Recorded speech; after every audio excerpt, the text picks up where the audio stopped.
cut a banana into pieces and put it in a water bottle. Look what happens. In this channel we try to alleviate your daily life with little tips that will help you solve big problems, in this case the annoying flies that are always hovering our food and annoying our loved ones and ourselves. Do fruit flies usually come first to the fruit bowl? Once you settle in, these unwelcome guests generally stay over the bill.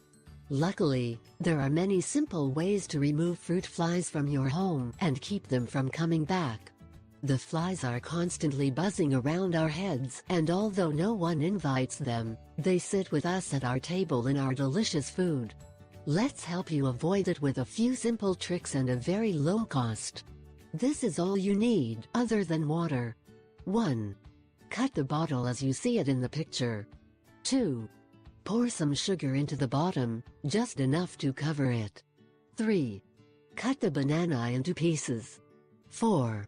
Insert it next to the sugar in the bottle. 5. Now fill with water until you have covered the sugar and banana. 6. Mix everything well with a fork or spoon. 7.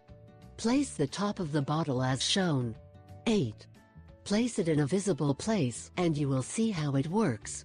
If you are going to spray some toxic product, such as Clorox, do it only when the room is well ventilated. Also, think about putting on a mask. This method is not recommended if you want it to be safe to breathe the indoor air.